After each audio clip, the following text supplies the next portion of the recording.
Streaming. Let's see if it goes live here. I think it's live. Hey everyone, Mike Rosehart here for the Wise Wealth Show. You guys can ask me anything today. I'm gonna let you guys I don't have any predetermined topic. I just shot 2 videos for you guys coming up these following Saturdays. But I talked about property management and some other cool stuff about internet police. Andrew, how you doing? I'm gonna pop out the chat here. Okay, today you can literally ask me anything you want. You can take this conversation wherever you guys want to take it. Let's see. Okay, popping out the chat here. Okay, I'm live. Hey everyone. Sorry, I was kind of just in the middle of doing some click on the computer, getting it already, popping the chat out and making sure the stream health was good. Hopefully the sound is coming in nice and clear. What the hell happened with that basement? Oh, on Instagram. Okay, sure, you get a question. This property we are still dealing with. We got heaters down there trying to unthaw it. The water actually froze.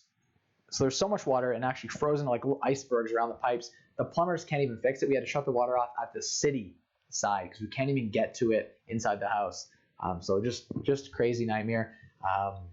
Yeah, this is a new property we bought. My own properties usually are insulated very well. The solution to this problem is to have spray foamed the basement and crawl space very well. Drafts get in, pipes freeze, water bursts, then you got real problems, right? If there's enough water in a house, you might even have issues with, it's starting to undermine the footing, so you have to build it back up, and we'll see when we get it drained, the extent of the damage. Probably not going to even be worth bringing to insurance. I know sometimes people think it is worth to bring things to insurance. I'm not a huge fan. Oops, what did I just do? Just close something. No, we're good. We're good. It's still here. No, I'm still here. Sorry, the window just closed. We're good. I think we're still live. Someone tell me we're still live. It says stream health. I think it's still live. Someone tell me we're still live. I just saw a question. Cool. So we are still live. That's good. I can check it for myself to make sure that we're still live. Maybe it's glitching out a little bit. By the way, I want to do a shout out to Caitlin Shute. It's her 28th birthday. Brandon, I promised I'd do a shout out. Happy birthday. Ask me anything. That's what this episode's all about. You can literally ask me anything you want. Take this conversation wherever, whatever you want to do. Let's do it. Okay, so you talked about Andrew, how you doing? Austin asked a question about the basement. I talked about that. Those pipes that all burst in this property. We bought this property from someone who, this property has been owned by several slumlords and was okay, I'll give you full disclosure on the property. We bought it it's a side-by-side semi in London. We bought it for, I think it was 70-something thousand a side, so 135,000 in total for these semis. They should rent for 1,000 a side roughly, so almost 2% rule on this property. Unfortunately, we didn't think, hey, there's no spray foam or insulation in the crawl space and in the basement that's been tunneled out. So a nice cold negative 30 degrees Celsius temperature comes on, and we got a good wind blowing in there, and the pipes freeze and they burst. We didn't account for that. So next winter, this won't be a problem. We'll get this problem solved. We'll get some diesel heaters in there. We'll have to get water. We'll have to get a truck to pump the water out and then get all the pipes fixed up.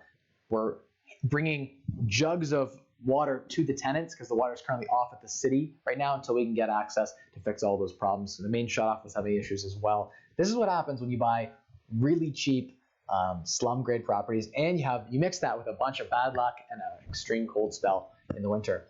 That was a stressful day. We went through, I probably was on the phone with 20 different people, everyone from the city people to come shut the water off through to half a dozen plumbers. So hey, here we go. Some questions. Let's do it. William, how you doing? Good to see you on. What was the temperature? It was like negative 30 for a while. I think right now it's, I actually know what the temperature it is. We're doing it live. We're doing everything live. Just ask whatever you guys want. I'm going to look up the temperature to let you know what it is in London, Ontario. I think last I checked, it was like negative 23 on our outside thermostat. Thought I had a weather app on this phone, but of course, I can't find it. Nope, I don't know what the temperature is. Last I checked, it was negative 23. If you go outside, it feels freezing to the bone. Thankfully, none of my personal properties, all of them have been spray foamed and insulated really well. I take really good care of my properties, so I don't expect any of my properties to have those types of plumbing leaks. And I use the best type of PEX plumbing, and I like PEX because if a pipe does freeze, you slowly unthaw it, and PEX often will expand and contract and not crack. Copper lines will crack. PEX lines tend to hold up better, especially ones with like the frost guard technology. I don't know how well it actually works, but I've been putting it in for those types of issues, right? Because a pipe freezes, you have no water pressure. You just let the house heat up a little bit, and then once it warms up a little bit in that area, you open your cabinet doors under your. So for instance, what you do is you'd open up your kitchen sink. If your kitchen sink was frozen, you'd open it up, get some heat in there, and then likely the pipes will slowly unthaw. Open the faucet up to relieve the pressure, even though there's nothing coming out. As the stuff breaks, then the water will start coming out of the faucet. You want to have that faucet open to release the pressure. You could take a warm cloth and warm the pipe up. That's another thing you can do. Good questions. Okay, some good questions here. Okay. Hey, Eric, how you doing? Okay, so when you are a beginner in real estate, should you offer low commissions? Johnny's a good question. It depends on what angle you're going for, right? I'm in a position where I'm financially independent, so technically I'm not going to broadcast this to the world, but technically, if a friend said, hey, Mike, would you sell my house for like $1,000 or like 0.5% commission, I probably would do that. Just because I'm in a different position, right? So I can make special deals with my friends. I also technically, when people buy their properties, I'll throw them back. I'll pay for your new floors. I'll pay for some of your legal costs because I don't need, like a lot of realtors just buy a property and give you nothing. I think if you're doing enough volume, you should, and you're doing a lot of the work yourself, kick the camera, sorry. You should, I think you should be able to get a little bit of a, sweetener. Your realtor should be paying for some of your renovations, for instance, on the property you just bought with them. They just got 2%, maybe 2.5% commission. I honestly think that's something that some people do. That's something that I would do. There are a lot of realtors who are firm on like not giving any commissions out. I've seen realtors do 7-8% commissions on the sale of a property because they add value. So maybe they go in and they renovate the property to get an extra $20,000 on the sale price. You don't care about paying them $5,000 more commission if they're adding a lot of value. So maybe it's about investing in getting them the highest sale price, Johnny. Maybe it's worth investing in marketing right now instead of lowering commission. It's kind of a, people can always just fight over commission and it's all about volume, but at a certain point, it's a loser's game. You end up with both people working for free, which isn't what you want either. You could, I guess, lower your commissions to get people to work with you. I think a cool thing is if people are going to buy properties with you, you could offer them some sort of incentive program. Say, hey, if you buy a house with me, I'll put we walk through this property and they're not sure about the property. Say, look, you know what? I'll pay for new floors in this property if you buy it. You don't like the floors in the living room? I'll put hardwoods in on me. And if you're making $5,000 commission to spend $1,000 or $2,000, that's nothing. That's part of building loyal clientele base. That's part of reinvesting in your brand. A lot of people spend money on marketing. I honestly think that's sort of the way of the dinosaur. I think the best kind of marketing you can do is word of mouth. I think the best marketing you can do is online. You can go on your Instagram, you go on social media, go and do a live video with a client who's satisfied. Go walk through a property and do a video there and say, explain that. Think of how good that would be for your PR if you paid for someone's legal costs to close a property, or you paid for someone's new floors. So that's an angle you could work, Johnny. Just throwing ideas out there. Michael Sean, good to see you on. Brandon, good to see you. Keith says, live like a live person. Live like a live person. I am a live person. I don't know what the question is there. Might have just been a comment. Ask me anything. Maybe that was related to the title, because that would probably be when he sent that out. I'm a couple of minutes behind on the questions. Clarify, Keith. Clarify. Best book on financial literacy. What is the best book on financial literacy? For me, it was Early Retirement Extreme by Jacob Lundfisker. That for me was like the encyclopedia, the best. He just laid out everything so clearly. And the best part about it is it's written to someone who makes $30,000 or $40,000 a year, right? Someone who makes less than the average, someone who's highly intelligent and good with delayed gratification, but whom can actually learn about retiring early and retire early using lean fire. So he talks about the lean fire principles. I think people who are just starting on their journey, it's a great book. He talks about some of the more complex concepts that a lot of bloggers talk about today that I think they got from him. He was the first to codify it all in his book, Early Retirement Extreme. I actually interviewed him in a couple. If you go back to some of my videos, you can see I actually did an interview with Jacob Lundfisker. Drove to Chicago to meet him and do a couple videos with him. And I want to do some more videos with him in the future. Yeah, he's my favorite for financial literacy. There are some other good books too for like real estate investing, like Rich Dad, Poor Dad, stuff like that as well.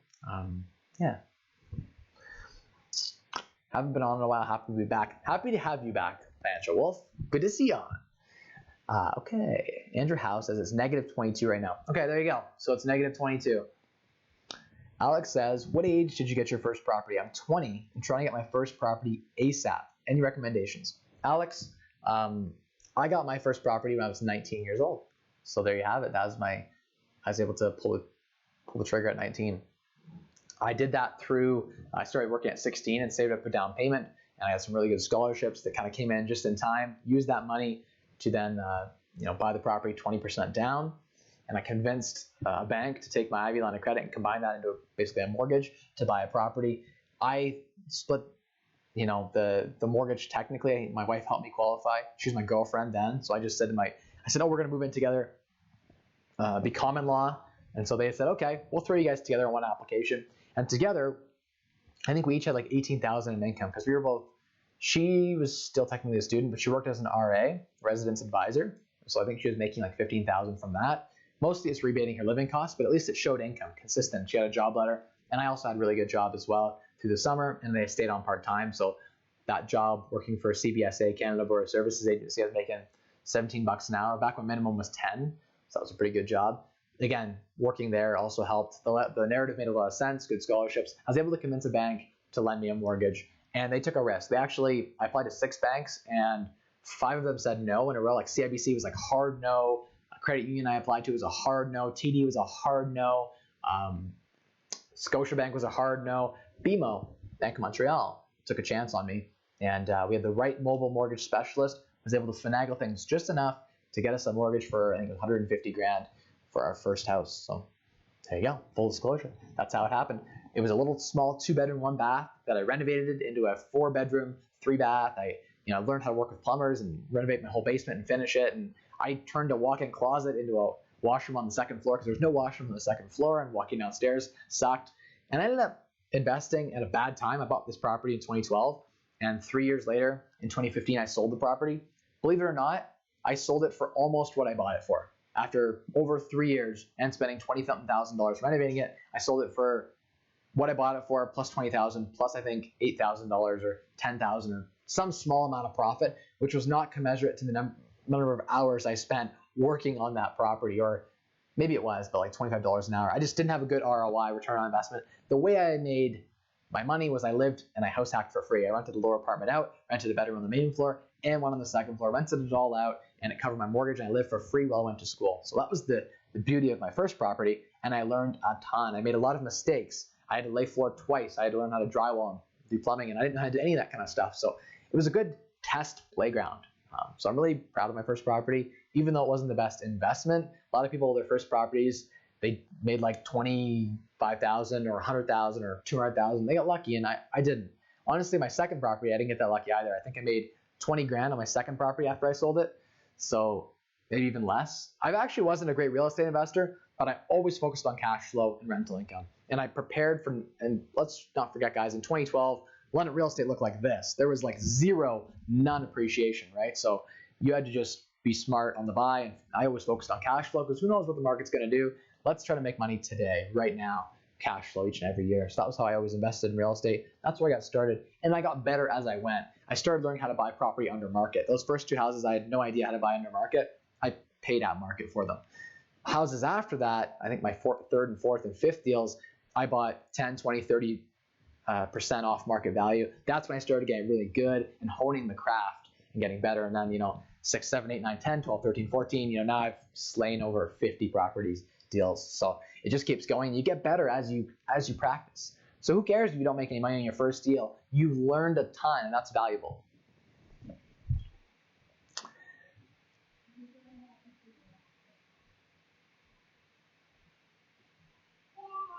Keith, you're right. I just saw your comment pop up. You're asking if you were live. English is a borked language. It is. Live, live.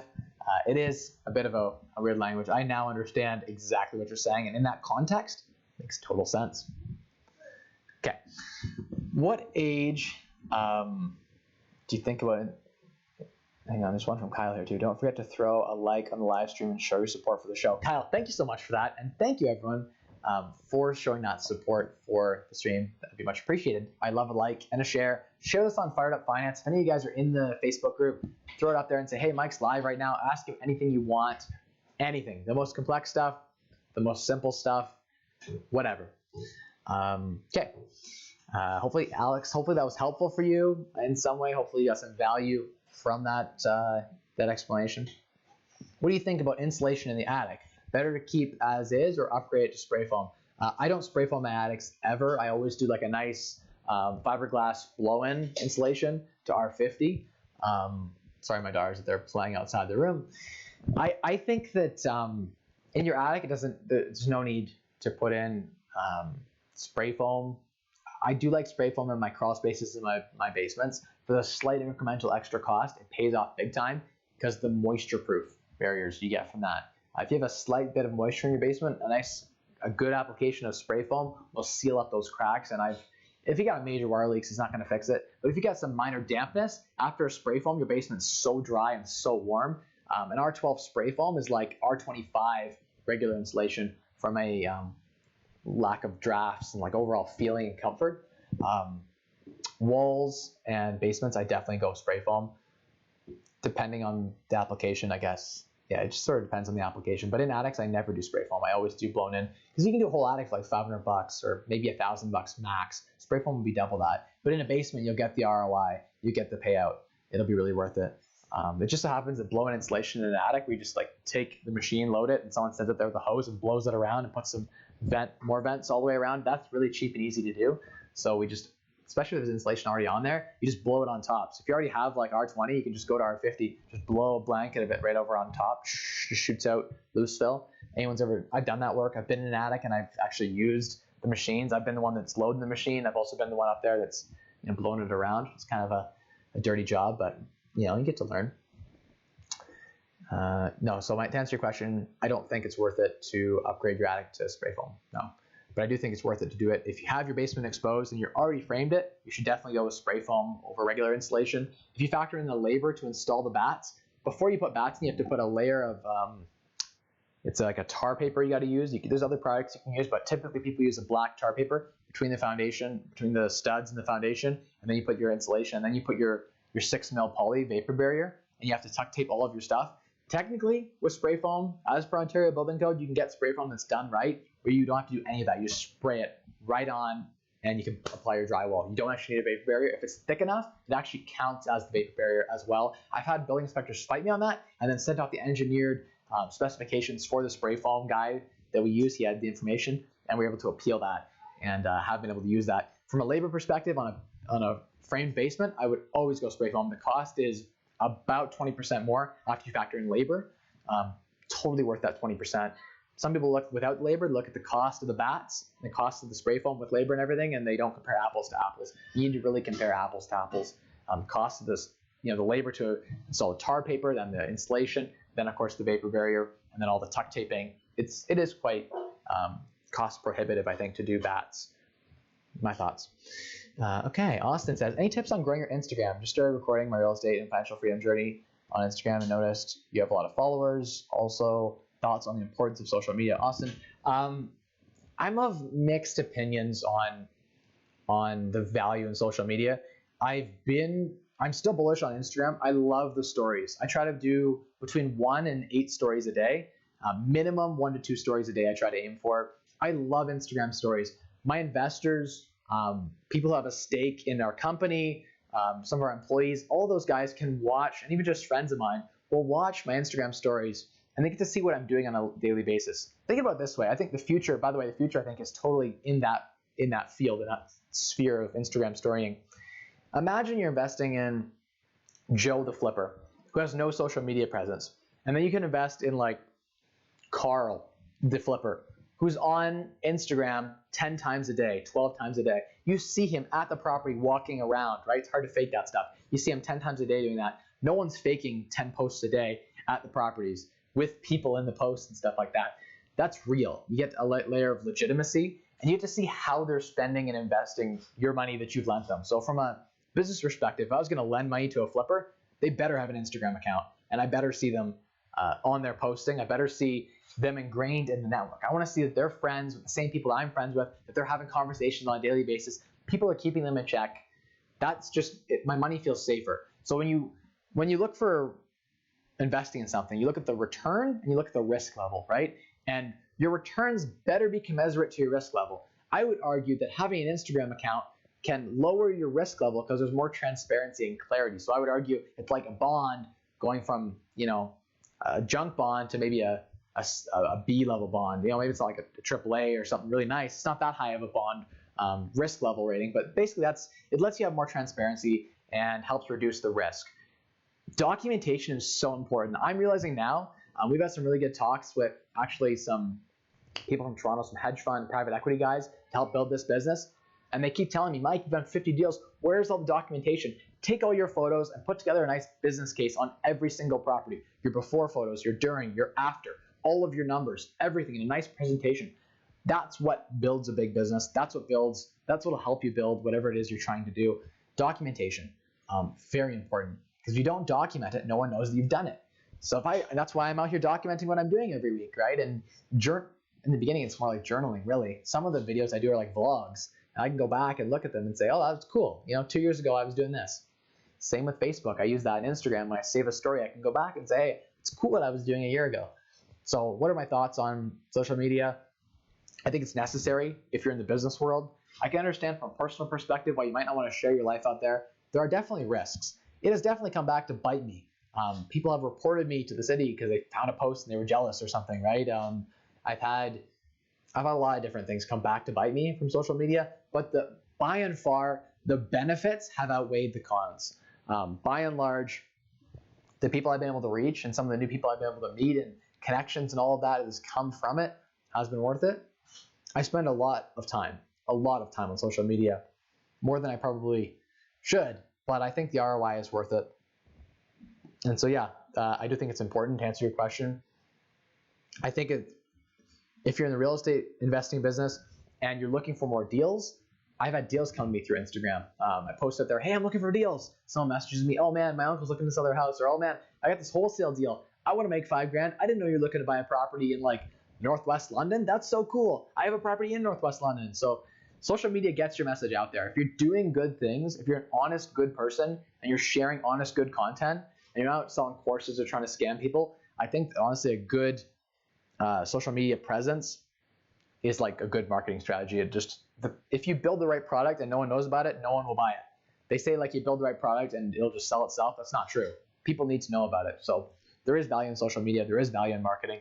I don't like to say that, if you have a shitty product, marketing's not going to save that, right? If you're investing in properties in Toronto and you're getting your investors like a 15% return at best, 10% return, and there's almost no cash flow. There are a lot of guys in Toronto, Vancouver, I see a lot in California who are advertising joint venture partnerships and invest with us, and sorry, they're talking about all these great opportunities, and people invest with them because of the social media presence, not because they have a good product. But honestly, I think if they had a good product, it would blow up, right? Like I have a good product, but I don't do a good job of I don't really have a product, but I guess my brand is sort of a product in some ways. You could joint venture with me theoretically. We could manage your properties and stuff like that and whatnot. I'd be careful how I say that, I guess. I want things to bite you in the ass. Be careful what you put out there on social media. People get your words twisted and they use them against you. So just be careful. That's one of the negatives, I think. Pros and cons. I think it's probably worth it to build your social media. I'll do an Instagram story post and I'll get like a dozen people message me on certain, depending on what I'm posting about, which is really cool and really empowering in a lot of ways. So there are definitely pros to Instagram, pros to Facebook. I don't engage with my Facebook audience as much as I should now. I used to get really good engagement on Facebook. I've switched mostly to Instagram, but it's a good way to keep in touch with friends too. It's easier than calling every friend and saying, hey, this is what the 10 things that just happened to me. Instead, you call your friend and he's like, oh, hey man, I saw this and this happen to you on your stories or whatever on Facebook. How you been? And then we get talking, right? So it kind of just eases the gap between friends you haven't talked to in a while. What is a good FI number or yearly income for a family, Brandon says?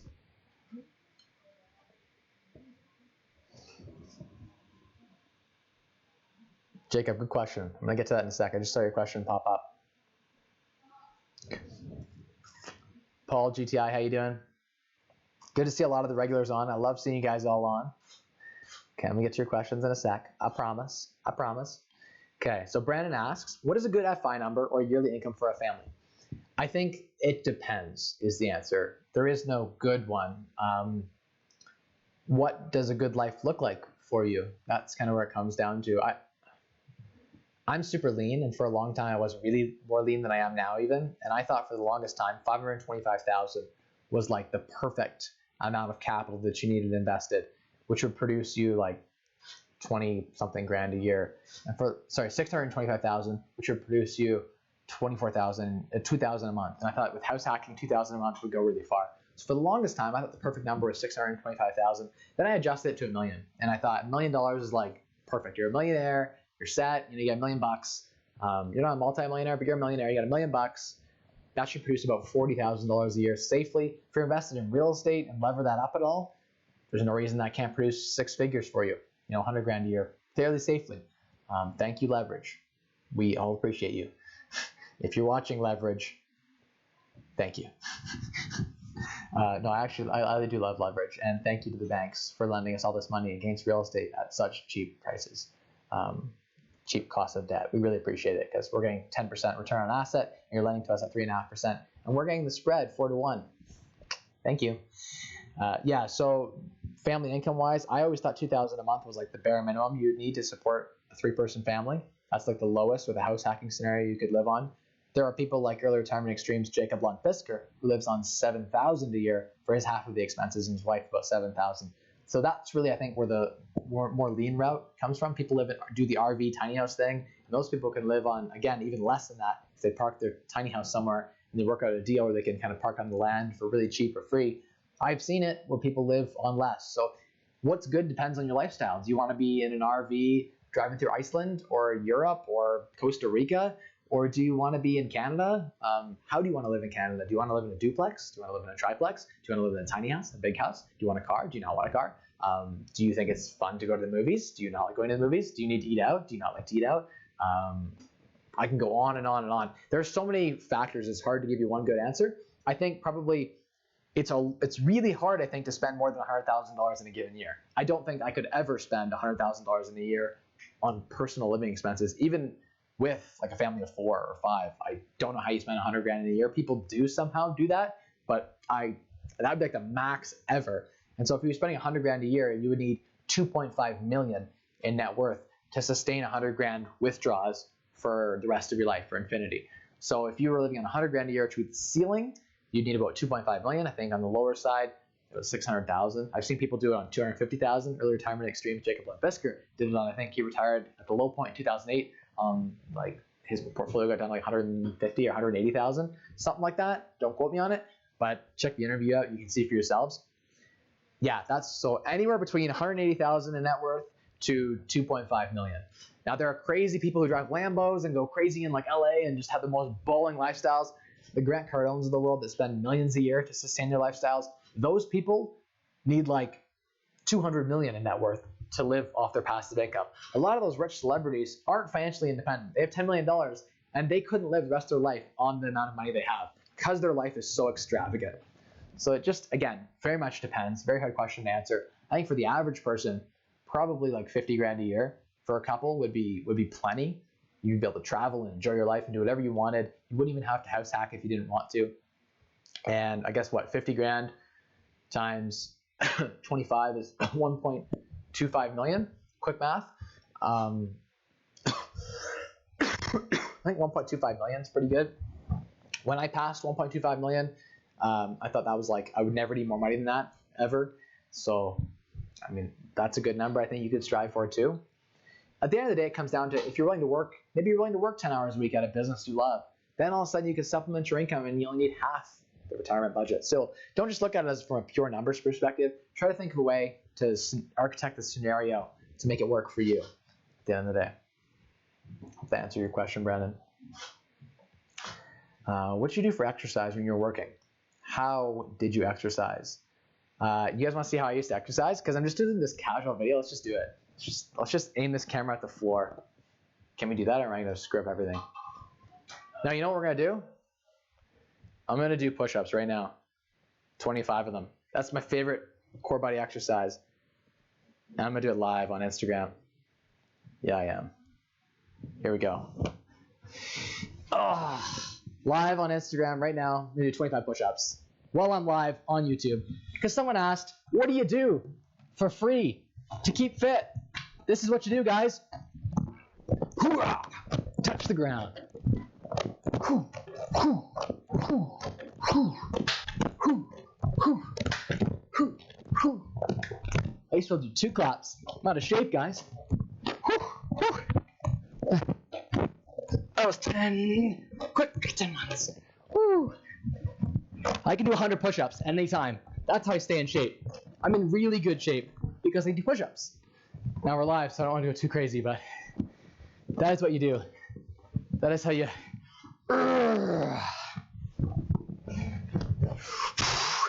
That's how you stay in shape right there. I'm actually not in that good of shape. I'm ending this. While we're live, I had to prove that I could do like 25 push-ups. See you guys back on the live stream on YouTube. I'm just being stupid. Oh, that was fun. Oh, I got my traps out, guys. No, that was a great question, William. I'm going to try to like unflex now. Yeah, so how do you exercise? Free weight squats, free weight push-ups. Maybe you do some like back of the chair stuff. You just grab the back of your chair, 2 hands firm like that at the back of your chair. Ease off and down. Down all the way up. That'll work your tricep muscle. Back here. I'm not a meathead. I really am not. You don't want to be someone who's like huge. It's actually really bad for your health. Your risk of cancer is like 500% higher. You'll die. Like guys like Arnold Schwarzenegger will probably die before they're 90 just because the damage it takes lifting heavy weight for long periods of time. The body's meant to be fit. So I'm a big fan of body weight exercises. That said, there have been phases of my life when I was a varsity athlete at Western where I would squat or bench crazy amounts. Fitness channel. Yeah, I used to be big into fitness, like a lot of things about that. Yeah, maybe they'll do some stuff on that. I'm just being silly, guys, here. For those people who checked out my Instagram, you can see the push-ups. Just jump over to my Instagram at Mike Rosehart, and you'll see in my stories. The second video there, you'll see. Nope, did it go? Yeah, see, video will be live soon.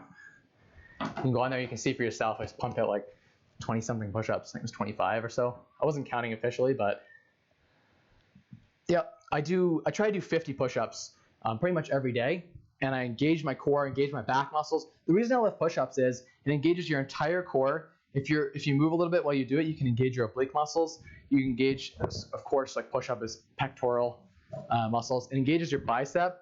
You can do like finger push-ups. I do like knuckles. You do the closer you go down, the harder it is. The further out you go, the easier it is on a push-up. You can do wide angle to work different angles of your pecs and your body. You can do diamond push-ups. Just like push-ups alone, maybe some planking. If you really work on your core, you want to double work out your core, and then squats, which again hit your core.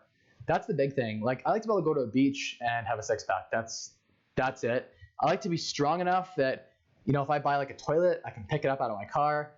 I don't need to be any bigger than that. Honestly, like I try to eat as clean as I can. Yeah, good question. We're asking me anything, and I'm trying to be a little more unpolished, you know, like the least refined version of me this live stream. So you're just getting the honest Rosehart experience. So I believe you can be fit and do it on a budget. I'm talking zero. I actually someone's giving away weights on Kijiji. I have dumbbells in my garage. They're adjustables, and they can go from 5 pounds to 40 pounds each one. Got them for free. What else do I got? Push-up racks, you know, so you don't hurt your wrists when you're doing it. You got special push-up racks, like pull-up racks, stuff like that. Like I just do at-home workouts. I used to go to the gym quite a bit, and I actually was like 10 or 15 pounds heavier with muscle than I am now. I'm quite lean. Like people, you can see me, guys. Like I'm lean. I'm not big. I'm not bulk. I would love to be bigger, but again, it's where do I spend my time? Do I build my business? Do I help you guys on YouTube? Or do I become a meathead and go to the gym every day, right? Jim Stefani, if you're looking for a program though to get big and get shredded, Jim Stefani's 12-week shortcut to size, fantastic program. I did it when I was in university.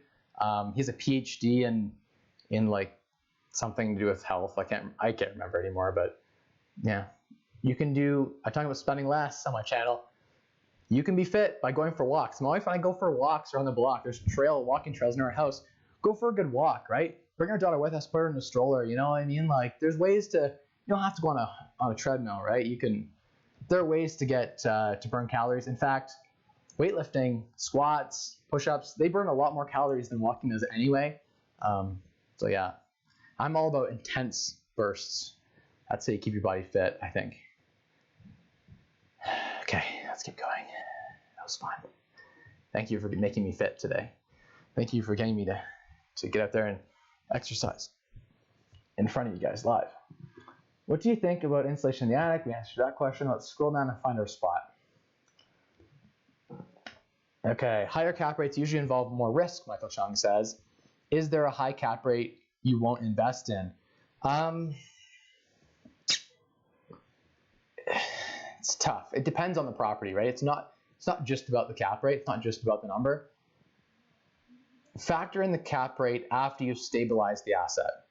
So when I buy a property that's not stabilized, has bad tenants, bad rents, crazy utility bills, the first thing I do is I buy a property and I stabilize it. What that means is I fix it up, make it nice, fix all the problems with it. It's got leaking faucets, whatever, fix that, get good tenants in, get good rents, start collecting that rent, showing that income and that expense ratio. It can take up to a year to stabilize an asset. Once it's stabilized, you've increased the value. When an asset's fully stabilized, you can usually sell it at a 6 to 7 cap rate in the London market. So if I'm buying at a 14 cap rate and then stabilizing the asset, right, normalizing cash flows, like fixing all the issues of the property, and then getting solid tenants in and showing strong rents and low fixed utilities, right? Then I've got a good producing asset that an investor is interested in. So I'm not afraid to pick up. I pick up properties with some of the worst mechanicals you've ever seen, because anything can pretty much be fixed. I can literally lift a house up and put a foundation underneath it. I can replumb a house relatively cheap. New electrical, just pull the knob and tube, run new electrical. It's like a couple grand. Everything's just a couple grand, right? If the margins are there, if the numbers work, I'm all over it. There is no property that I won't touch. Yeah, I can understand why some people will be deterred by unstabilized assets, right? That's what a high cap rate property is. Usually it has some sort of major flaw in it that you need to fix. Either it has bad tenants that are long-term tenants paying under market rents, or it has some problem with the property that you need to stabilize and fix. And I'm a problem solver, and with fixing problems, you make money, profit. For those people who are watching the replay, I'd love to hear in the comments if you're still here, still watching. It means a lot to me. And yeah, let's keep going. Courtney Power, good to see you on. Are houses overvalued in Toronto? That's a good question. I think that yes and no. Yes and no is my answer. Yes, in the sense that if you look purely you look at the cost of home ownership, the cost of renting, it's more affordable in Toronto to rent than it is to own in almost all situations. So it doesn't make sense to own property to live in personally. So I see a lot of properties in Toronto selling at a 4 cap, and people are borrowing mortgages at 4%. That means the spread is 0. It means as a return on investment from a cash flow perspective in Toronto is pretty much 0. Unless you Airbnb or you do student rentals or you find some sort of niche angle that again might dry up, we don't know what's going to happen. I don't buy properties based on Airbnb numbers. I don't buy properties based on short-term rentals. I base it on long-term rentals, and then if I do a short-term rental with it, I juice out more cash flow. My property can always work as a long-term rental as well. So the long answer is it depends. Unfortunately, the short answer is it depends. The long answer is I think mostly. There are still opportunities to buy. If someone came to me in Toronto with a house from their uncle who's willing to sell privately at 80 cents on the dollar because they hate realtors and don't want people to go through their house, I'll buy a house in Toronto for 80 cents on the dollar. Yep, I will. I would just turn it around and probably sell it because it wouldn't cash flow unless I could make a bazillion bedrooms and rent them to students or short-term rental it. But most likely I would buy a property if it was under market value. Would I buy at market value on the MLS in Toronto? No, I wouldn't. I definitely would not. That's just me though. I think if I had assets in Toronto, I would cash them out and move into other markets. I just think Toronto's a bit, the rent to price ratios don't make sense right now. So unless incomes go way up, which they could, or interest rates go way down, which they could, Toronto isn't a good play. That doesn't mean it won't be a good play. It doesn't mean that it won't keep going. Just because the market is irrational doesn't mean it won't go more irrational. I thought Bitcoin was crazy at 1,000.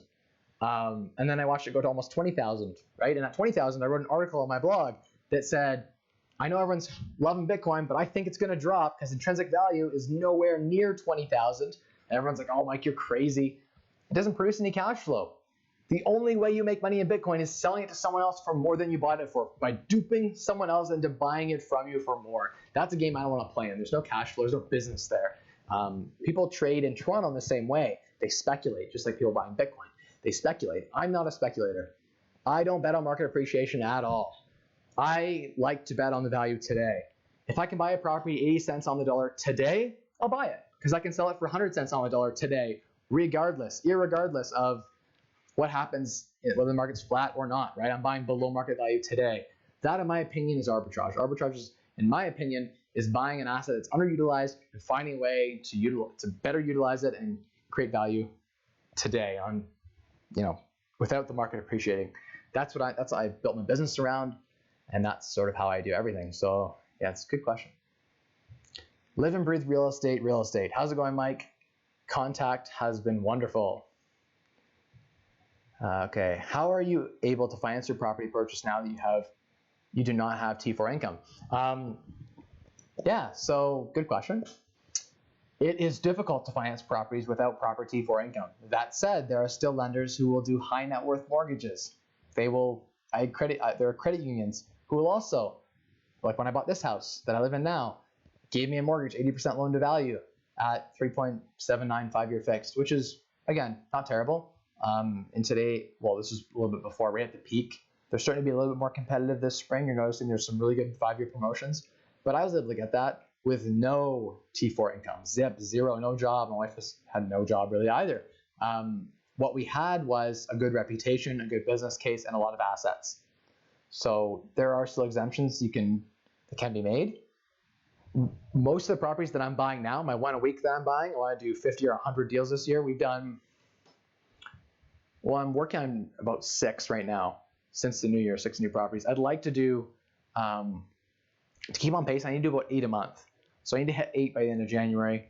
8 a month times 12 is 96 properties, basically 100 properties for the year. That would be a sick goal. Again, what we do is I have an investor buy the property. The investor's on title. The investor buys the property. I just help them find properties. I say, here are some leads to properties to buy at below market value. And I don't want, like, you guys do your thing, you buy your property, whatever. Or maybe oftentimes I'll buy a property on MLS or I'll buy it wherever, and then I'll assign the deal to someone, right? I'm allowed to totally do that. You can assign property deals. That's no problem. I do that I don't even charge. I don't wholesale. I'm not a wholesaler. I have the intention whenever I buy a property to close on it myself in cash. I keep the cash set aside on every property I buy. If you're buying property and you don't have the cash to close on it, your intention is not to close on it, you're, as far as I'm concerned, trading in real estate, right? Without a license. So a lot of wholesalers buy properties with the intention just to wholesale it. That is technically brokering real estate. The line is very muddy, right? So I buy all my properties for myself.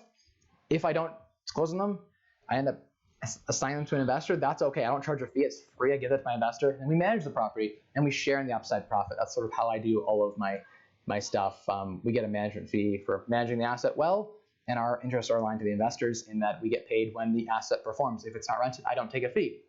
If it's rented, I'll take a fee, right? If I renovate a property and add a lot of value and create a ton of value, I'll share in that value with the investor. So that's sort of how I do.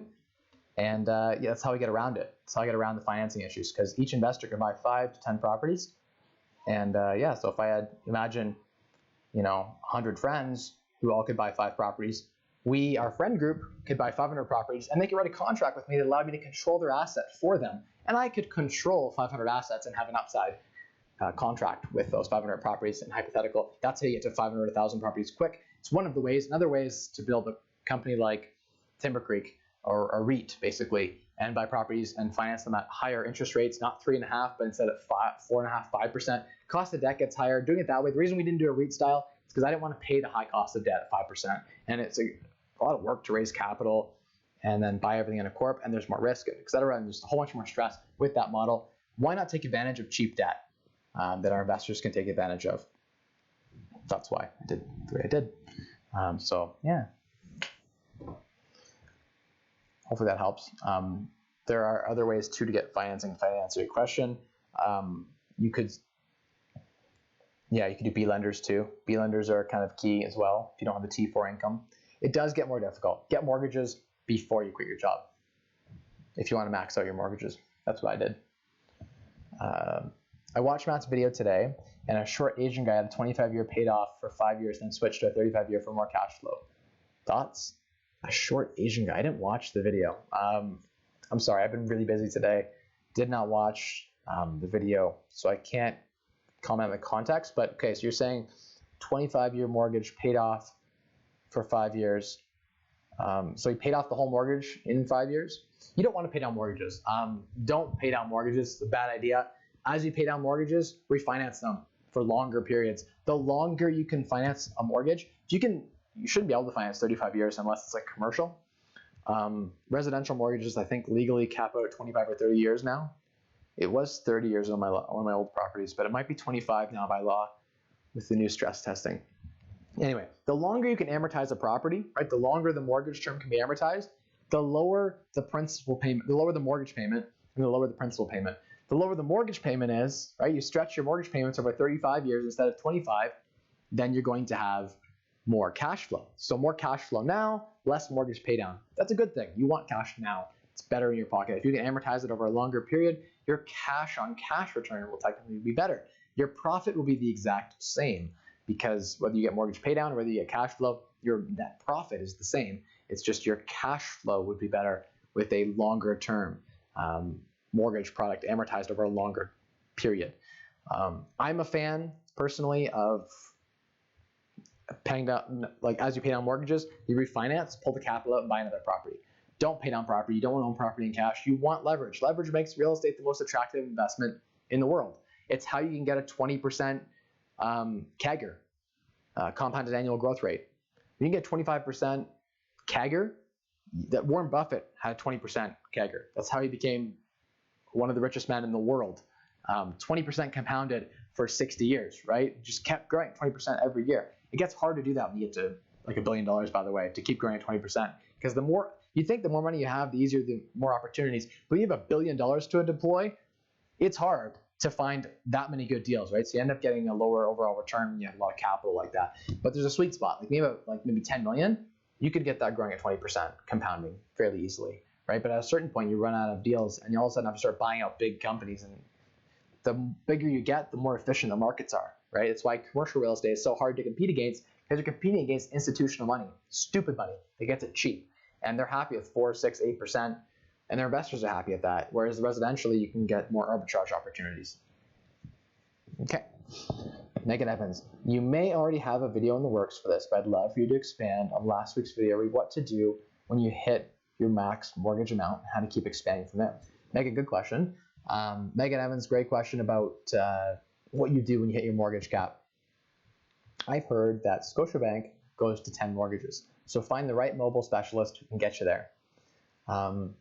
Theoretically, you could do 5 mortgages at TD, 5 at BMO, 5 at RBC, 5 to 10 at Scotiabank, 5 at whoever I've missed of the big 5, CIBC, and then 5 at a credit union, theoretically. Now, it works better if you close them in a short period of time. You could theoretically offer on 10 properties right now, use the same down payment for all 10 and close 10 mortgages all at once. And if you have the money to borrow for the other 9 from private people or lines of credits or whatever, you could theoretically close 10 properties at once, with none of them being the wiser because you don't have to disclose. Technically, they ask you, what assets do you have now? What liabilities do you have now? And you could say none because I don't have any properties, or 2 properties because I only have 2, and then buy 10 all at once and go to 12. This is a trick people use in their last couple properties. They go and buy 3, 4 properties all at once, closing within a week of each other, and do it with 4 different lenders. The way to do it is set up different corps, and effectively each corp is a new individual. You have to personally guarantee it, but you can get around 5 properties per corp. Now, don't quote me on that. That's just what I've heard people have done. I know people that have done that. In a corp, you can get around 50 properties, roughly. We're using several series of corps. Using that structure, you can get around 50 properties before you'd cap out. Now, the interest rate will get a little bit higher, but yeah, again, it's developing relationships with multiple banks and multiple credit unions, because each one, you're not going to get more than 5 at one place unless it's Scotiabank that I know of. Unless you're a high net worth individual in private banking, then you will. If your net worth is a couple million, they'll make exceptions. I've been specifically offered some stuff now where it's really cool, where I can go invest $1 million and then borrow like 70% of that back, keep my money invested in stocks, borrow 70% against my stocks, like 3%, and use that to lever up my real estate again. So I don't have to touch my investment portfolio. I can use that money as down payment without actually cashing any of my stock stuff. Some really cool stuff they can do in the private banking side. I'm talking retail, like when you walk into a branch at a bank, not private banking. But yeah, there are tons of opportunities as you build wealth, and the more people you talk to, the more you realize there are so many different ways you can do stuff. It's just 95% of the population doesn't know about it. So ask the right questions. I'll definitely do a video further on that. I just have to be careful how I do it because I don't want to get sued. Even now, like, this is just opinions. I've heard people do things. I don't know whether those things can be replicated, and I give no warranties or representation as such. These are just random thoughts, and you cannot hold me legally to these thoughts because they're just me ranting about what I've heard people do, theoretically. Paul GTI. Hey. Phil says, hey Phil, how you doing? Hey Mike, glad I cut the live stream. Curious what kind of luck you're having finding deals at the moment. Mostly private, or are you finding anything good on MLS? Phil, I'm finding crap on MLS. I haven't had an MLS deal this year. There's been no MLS deals in 2019. None. But I'm working on 6 or 7 private deals right now. Wholesalers feeding me deals. I have some really cool news to share coming up. Got some really cool. I'm going to be partnering with some wholesalers that will just bring deals to me, not to other people, just to me, to my investors. So that's really cool. When you can develop those kinds of relationships with someone, imagine I told a wholesaler, if some wholesaler came here and I said, I will close all of your deals, every single one. You don't need to bring any other buyer list, just me. I will find your buyers. That's a cool power. It's a win for the wholesaler because they get to have a buyer guaranteed for every property. They just call me and say, is this a good deal? Should I offer on it? And would you take it? I say yes or no. If it's yes, then I take it. That sort of relationship's a huge win when I'm not competing with anyone else. So that's kind of a nice, I want to set up those types of relationships. That's how we build our business and grow. Yeah, it's about developing those relationships and volume, right? If I can close 50 properties in a year, I'll always win out on the best deals because we're bigger. So that's what I'm trying to build, and it's kind of a cool thing. MLS, there's still some deals. They're tight. Like, I can't even talk on my channel about like the 2 areas I'm exploiting on MLS right now, because if I did, someone watched the video and they competed against me, then I would lose the only edge that I have, which is not much because this market's so competitive right now. I forecast right now I'm going to get like 12 deals on MLS this year, 1 a month, I think. There are deals, but not deals, like 95 cents on the dollar, 90 cents on the dollar, yeah. But you're not finding any deals below that now on MLS, which you could in the past. I could find deals 70 cents, 75 cents on the dollar sometimes on MLS, and I could bully offer and snipe them up just because the agent was stupid and didn't price them right. Or there was one thing that was dropping the value big time, and I just figured out how to solve that problem. But yeah, Phil, good point. It's tough on the MLS right now. If it's multiple offers, I don't even compete. I just don't compete. I still get deals sometimes. I'll throw an offer in, and they'll claim there's 4 other offers going in, and no one offers. They get cold feet because someone offers over asking, and I go a little bit more than them, and I get it just because the property is priced so under market value, right? Don't look at what the property is priced at. That doesn't even matter usually. It matters on what the value intrinsically of the property is, and you'll want to offer as such, right? Yeah, it's tricky market we're in. Just followed Instagram. I never use it, but maybe I will now. Brandon, cool. Yeah, check it out. I just did like the live push-up thing, like an idiot. But yeah, I do talk on there. Sometimes I'll shoot up deals that I'm working on. I have 1 deal right now that I could assign to an investor that I have an investor as a backup, or I'll just close on it myself. Yeah, so there's some all right deals that I've got going right now. Nothing that's like screaming, but like some decent deals, base hits. I could do 100 of these deals. I could become decamillionaire, right? With 100 of these deals, they're good deals. Better than what you find in MLS. Austin, yeah, definitely. We got some big plans in the works. We might be setting up some strategic partnerships with some big investors who just say, go to town, show us what you've done, with your 30 properties you guys got, or 50 properties, including your personals, and then just keep doing that and replicate it and build this big business. So big things are in the works. Good things come to those who grind and grind and grind and don't give up and continue to grind.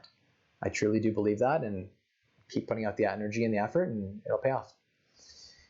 Connor Weeb says, do you look at cost per square foot? How many square feet per tenant? No, like sometimes it depends on the deal. Depends how it's utilized too. Two properties identical square footage can be sold for totally different prices because one's a legal duplex and one isn't. The rental license program here is insane. It's very, very difficult. One can be a triplex, one's a single family. They're totally different values, which can be wild, right? Sometimes look at cost per square feet. In new builds, you do that. There isn't a lot of that in London market, not as much as there should be. It's weird. It's weird that in London, Ontario, Canada, we don't do a lot of per square foot stuff. I do a little bit. Like I'll look at based on overall size and best use of the property, like number of bedrooms or kind of how it's laid out by number of units. That's more how we determine value. Yeah. Jacob Landry Sturgio says, hey Mike, much love over here in Toronto. Hey, thanks, appreciate that. Jacob says, do you think Toronto is a bad place to invest? I answered that just a minute ago. I do personally think Toronto's not a great place to invest. That's just my personal thoughts right now. There are some opportunities in places like Oshawa and maybe stuff like that with the GM plant closing, but overall, unless you had some sort of edge, I don't like to speculate. And to buy at market value in places like Toronto, you're not buying for cash flow, you're buying for speculation. I don't want to speculate on where Toronto will be in a few years. Again, depends on things like immigration. Okay, let's see if I can catch some of these questions up here.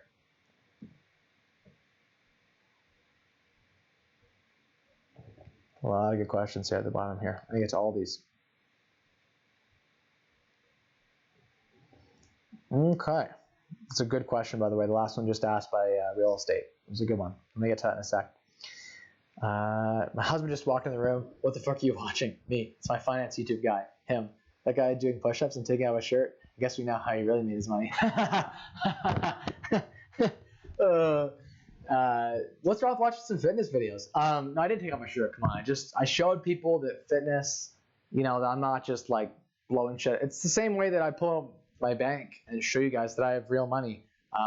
I go into my properties and I show you I have real properties. I am the type of person who believes in showing off what you speak about. You know what I mean? Like, show that it's true. Don't just say, oh, I'm a real estate investor, and then don't show anyone any of your properties, right? How do you know it's real? So I'm always a person that, I trust based on seeing. Seeing is believing. And so, I say I can do 100 push-ups. I better show you I can do 100 push-ups. I should do a little Instagram video of me doing actually 100 push-ups just to prove that I can. I have a little belt that I won at my old employer, not to brag, but push-up champion. 670 push-ups in one day. And trust me, when you get to like 500, even get to like 150, your arms are like spaghetti noodles, right? So I had to train a lot to get to that point, do some Bruce Lee, Jackie Chan shit to get that muscle prepared for that sort of intensity. And I could barely walk the next day, and I couldn't get my hands above here to even like wash my hair in the shower for like 3 days. That's how sore my arms were. Anyway, yeah, my finance YouTube guy, that's good.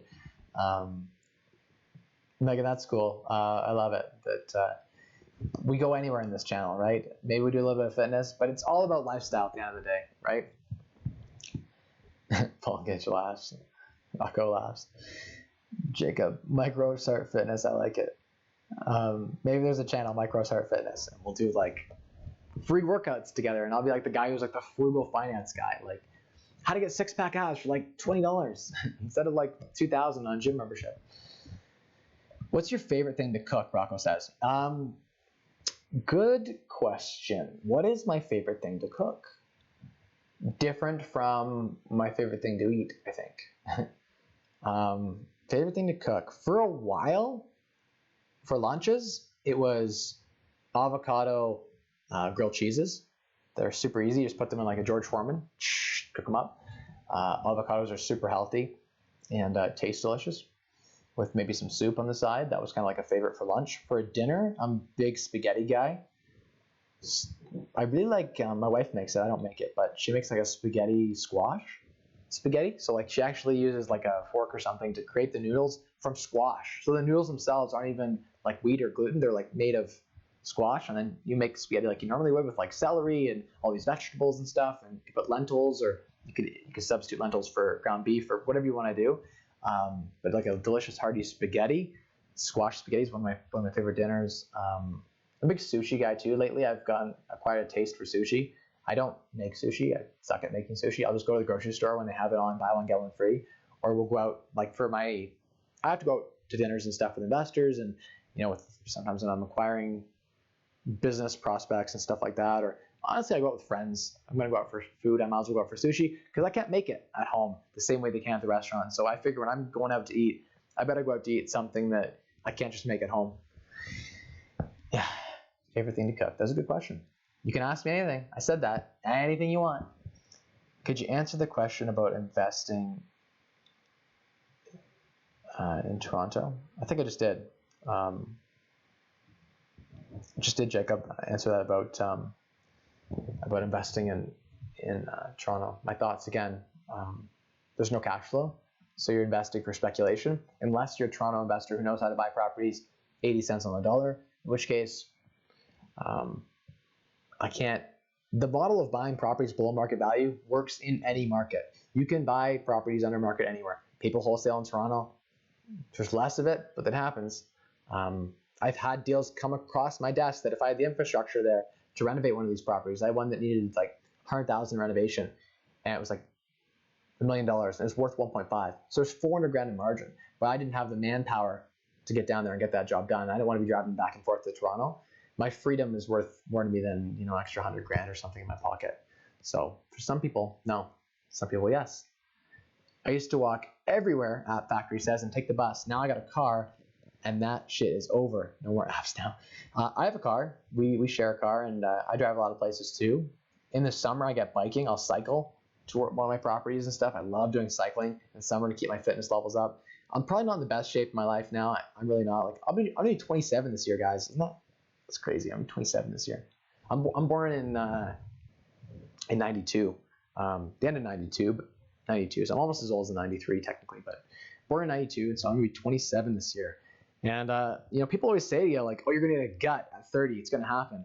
And like 3.5 years, a little more than 3.5 years, almost 4 years from that, and no gut yet. Metabolism works the same as it always has. I honestly believe it's what you eat. So eat well and exercise, and age isn't really, it's calories in, calories out. So, it's calories you bring in and calories you expend. That's it. The net is either you store some fat or you don't. Again, some people have a little bit faster metabolisms, but again, it's mostly what you're eating and how you're exercising. My brain is on like 24/7. This is the most relaxed I get probably. I'm always thinking about the next deal. I'm always dealing with the next problem.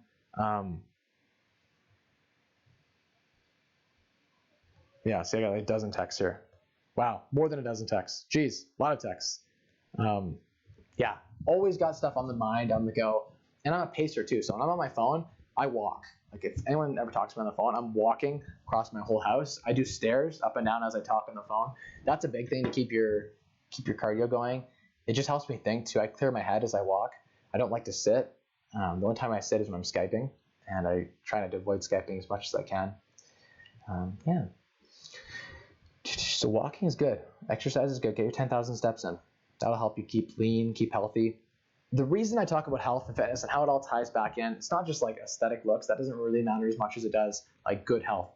We have to live to the point of, like a singularity, or like where we have bionic enhancements, where we're going to be able to live forever. Like in 100 years, they'll be able to grow out organs for us, right? And if you die before that, you're not going to be able to live forever. So if you can just live like an extra 20% longer by being healthy, then you're going to live forever. I truly do believe that, the way technology is going and advancing.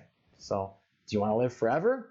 Some people say, oh, I'm just going to like sit on my couch and get fat and like not exercise or anything, because who cares about an extra 5 years? I don't even want to live when I'm 90. People say that, right?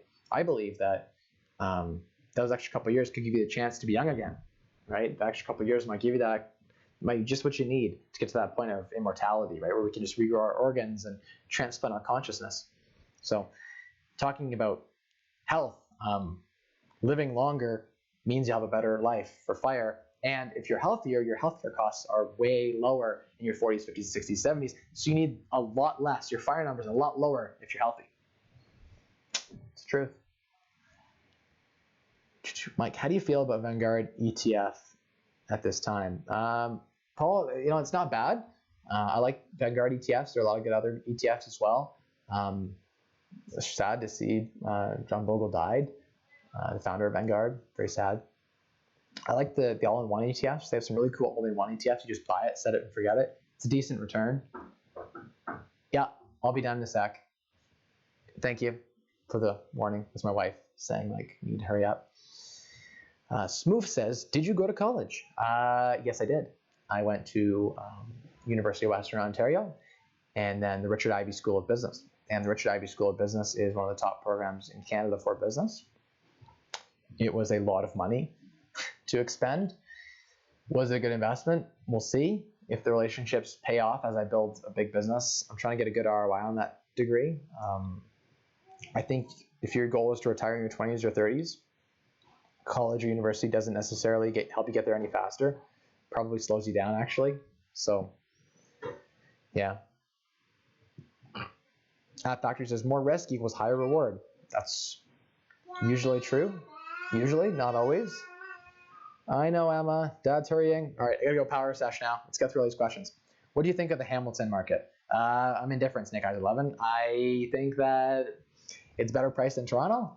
It's seen a lot of appreciation. There are still deals there, but they are far and fewer between. The cap rates are getting a little crazy there. That's not to say that there isn't still deals there. I'm not an expert on the market. That's what I'll say on it.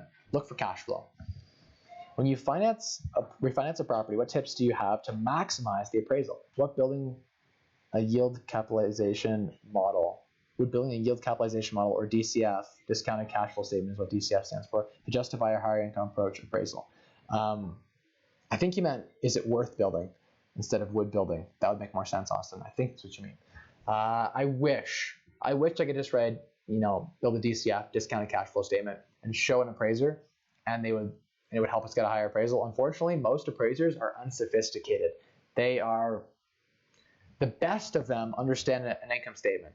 A basic, like rent minus my basic expenses, cap rate divided by market cap rate, right? Income divided by market cap rate gives you a price. Some of them will look at that. Almost all of them just use a comparable analysis approach. So they find comparables. If your neighbor's house sold for $600, even if it was a crazy price, it jumps the value of all the properties in the neighborhood as soon as you have two good comps in the area. So you can actually, the stupid thing about that is, let's think about how we could reverse engineer this, is I could own 5 properties on a street, right? Sell 2 of them to friends on the MLS, to friends for exorbitant amounts with cashback deals or something like that, for say $400 and $390, and then I would set the value for the area for comps, and you'd see properties jump up from say even $200,000 to say $390 now because I made these crazy high sales. And if those sales stuck, then I'd increase the value of my own other 3 properties on the street. And I did this once. I had a bunch of properties on the street, and I gentrified an area, and I started selling mine, and I created the comps for my other properties. I sold one, and my property I sold was the comp for the next one. And that's how the appraiser justified the value. You sold this property for this much on the open market, therefore your other ones are worth that much. It's stupid. It should trade on NOI approach. Technically, fundamentals of appraisal state that is a valid method. The banks don't like it as much as comparable analysis. It should be a blend of the two. I always make net income statements where I have rents and I show expenses and I give them to the investor. I give them a handout when I meet with them. It's something that adds a little bit of polish, shows them that you take your real estate portfolio seriously, that you know your stuff. They're more likely to trust you, all that kind of stuff, right? So I'm a big fan of doing that. Yeah. Don't confuse them though with like DCF or yield capitalization models.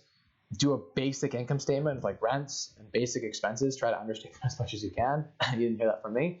And then get a cap rate and show them this is the value based on the cash flow.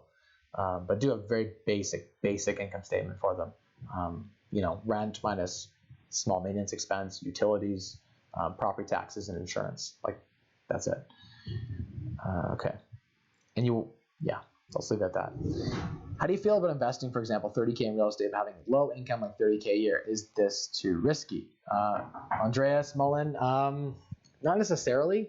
Kind of depends on where you're investing and what you're investing in. I wouldn't say income to asset necessarily makes it more risky. Just because you have lower income doesn't necessarily mean you can't have all your money in real estate. I think diversity is important. You should have a little bit of diversified asset mix. 30 grand in real estate. Oops, I just kicked the camera. Sorry, kicked the camera stand. 30K isn't all that money to invest in real estate anyway, so you'd probably just be investing in a REIT. You might be able to buy a house for that. I don't know. App Factory, off topic. How do you deal with OCD? I'm 98% sure I didn't run over a kid on the crosswalk. My OCD mind will not stop thinking about it. Help. I also tend to have an OCD mind. Stupid. My basement, we were trimming something out, and it wasn't trimmed out the way I wanted it, and my brain is still thinking about it right now. It's in the back of my mind. It's killing me. It's irrational. You just have to tell yourself that. I don't actually have OCD, by the way. I'm very attention to detail orientated, and it bugs me when things aren't just the right way. A lot of successful people in the world have been that way. You have to ask someone else who's an expert in psychology on some tips for that, unless you're just joking and fucking with me. So for someone who lives outside Toronto, where should I be looking to invest? Markets like, Windsor, London, outside of Toronto. I gotta keep going. I gotta go quick. I'm coming. Thoughts on Sudbury market, given it is number 1 in affordability index in Ontario? Austin, Sudbury, I think has very few sectors. It's things like mining or Jesus, Kyle. I hope no one heard that. Hope I don't have to smell that. Let's go quick. There's minimum wage there, which is driving the economy up, but a city like Sudbury could disappear if mining and forestry and stuff like that disappear. Those industries that support that town, doesn't have a diverse economy. That is one of the risks to a market like that. Doesn't mean necessarily there's anything wrong with that market. It just means that who knows where the town will be in 50 years, if it'll even be there, and how it'll be. Where do you invest in ETFs? Questrade or another online source? I use Questrade, and I use so you can use, there are a bunch that are good, like Investor Line's decent. There are a bunch of good ones you can use that all have low fees. I'm a fan of Questrade. Tiger rocks. Hey, everyone, sorry a little late. Hey, Tiger, no problem at all. William says, hey Mike, can you discuss knob and tube? What if the city says it passes inspection anyway to change out the opening every wall? TY, good push-ups. Thanks, William. There's nothing necessarily wrong with knob and tube. It has a higher risk of a fire, but if the junctions are done properly, I don't really see knob and tube as that risky, really. Like, you're gonna die from knob and tube probably. People make a bigger deal out of it than it really is, especially if you have low circuits like light fixtures on it. I mean, if you're running actual like stuffed plugs into ungrounded 2-wire knob and tube circuits, that's a little dangerous. You want to at least get each circuit on a GFCI. You can meet current code by taking knob and tube and putting each circuit on a GFCI protected device. GFCI will trip if something happens and no one gets fried and killed. Basically fixes your grounding issue, right, with ungrounded wire and circuits. So there are configurations where you can have knob and tube and it pass ESA by putting one GFCI circuit on each receptacle in every circuit of each room. I've done this before with an electrician. The way you fix it is you fish the wire. So you can fish wire up through walls by creating like one small hole at the top and the bottom, and you just fish it. Sometimes you can even pull it longer distances without any holes at all up through the outlet and disguise it with a larger plate over the outlet switch plate. So there are ways you can pull wire, basically it's called fishing wire, without creating holes in the walls, and you can pull it through. It's called fishing wire. You can definitely fish wire. That's how you do it relatively cheaply. Live and breathe real estate. Thanks, Mike. Appreciate you answering my question. Also meant to say your content is wonderful. Thank you. Very much appreciate that. Okay, going quick. Are you afraid of asbestos exposure? What steps do you take to make sure you aren't exposed? No, I'm not afraid. In minute quantities, I don't think it's a huge issue. I don't know that, it's not a huge issue. You rarely run into asbestos, but I guess sometimes you do.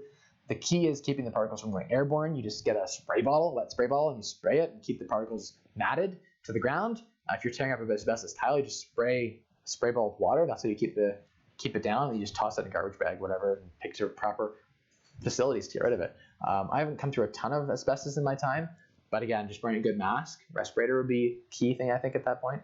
Okay, next question. I just lost my spot. Okay, here we go. You're an agent and an investor, right? Financial investor says, I think you mean I'm an agent and an investor. Yes. What part of the world do you invest in? London, Ontario, Canada. So you're an agent just jumping in. No, I've been doing real estate since 2012. So that's 7 years now. I've been investing myself in real estate personally, and I'm a real estate investor first. I'm not really a real estate agent. I work as a real estate investor. That is my thing that I do, and I do it well. So yeah. Hey, Mike, just curious. Why do people do wholesale deals instead of listing on the MLS when they can normally sell it at a higher sale price? You should check out some of my previous Wise Wealth shows, like the last 30 episodes. I've mentioned this about 3 or 4 times now, but I'll rehash really quick. People sell to wholesalers because they don't like real estate agents. They don't want people coming in and out of their house. They don't want open houses. They don't want to pay commissions to agents, and they don't know that they're paying a fee. They're not paying a fee to the wholesaler. It's free, right? People don't know the value of their houses. More importantly, final reason is people sell houses emotionally, and so you got to sell to their emotion, right? You got to build a relationship. People would rather sell for $5,000 to $10,000 less in many cases if the person's going to help them find a new place to live, going to take care of them, going to help them move all the stuff out of their house. All these things are emotionally very impactful, and that's why people sell to wholesalers. One of many reasons. What's going on with your cottage lots? VTB? Trisha McDonald, I think it's probably Gary's account. Maybe not. I don't know. A lot of people have the same name. McDonald's a pretty common name, I guess. Trying to go really, really fast here. Going well. We've got a severance going on the mid-February, and then it will have a small, if that passes, I'll go into a small subdivision agreement. I'll do my first subdivision. I just said it live here. Doing a 4-lot subdivision with $500,000, $750,000 cottages on them with lake access and Lake Huron. It's gonna be a really cool project. My first, I guess, like multi-million-dollar development. Kind of a cool side project. I don't want to be a developer. I'm just trying my hand at it just to try it. That's for another video. Dream vacay destination. Costa Rica, I guess, right now. I don't really know. Just Costa Rica probably right now would be cool. I see a lot of cool videos there. It'd be nice to check it out. Did you get the property management software yet? Yes. We're still onboarding the software. There's a lot of back-end work, but we have the software. It's just not up and running fully yet. We're building the tenant portals. We're building all the portals right now and bringing the properties over. Michael Chung, how many kids do you plan to have? 2. No more than 2. Have you ever thought about investing in Toronto? Just trolling. Oh, Brandon, I can't believe you. Lal had sushi last night for a 7-year anniversary. Amazing financial investor. That's awesome.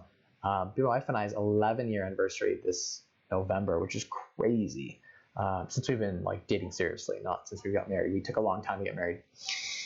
What do you think about investing in Toronto? No. Rewatch. I've answered that 4 times this time. This stream alone. Sorry, Connor, not to be rude, but check in on that. Michael Chung, 5 properties on a street. GG appraiser. That's right. I can game that system easy. John says, are there any resources that you know of on the internet that can give you future financial figure of how much you would make if you save $2,000 a year at 10% interest? John Mayo, yeah, there's lots of cool compound interest calculators you can add in how much you're saving at certain rates. Super easy to find. Just type in compound interest calculator, and you can look at a few of them. Investor Line versus Ameritrade, which is better? I like Investor Line better, Ellie, but again, I don't really have an informed opinion on that. I don't know a whole lot about Ameritrade. I found a resource. Cool. Michael Chung says, see ya. Do the dab. Make your own arbitrage, Jonas says. Yeah. Okay, everyone, gotta wrap this up. My wife's waiting. I gotta do bath time with my daughter. Again, I'm flying out to Miami tomorrow, so gotta spend time with the family. And I'll try to do some footage on follow me on Instagram to check out what Miami's all about. We'll do the 10X conference, Grant Cardone. I'm not big about that stuff, but it's gonna be cool to get the motivation mindset going. And yeah, pretty excited for it. So yeah. So anyway, thank you all for joining the live stream. I appreciate you all, and hope you got some value from this. If you did, share this video around and let me know in the comments that you got some value, and smash that like button. As always, the key to unlocking a wealthier you is spending less, earning more, and maximizing returns. Bye, everyone. Work on the tan. That's right. That's right. That's how you look. It makes you look even more fit, right? But not too much tan, because you don't get cancer and die. That costs too much. Okay. Bye, everyone.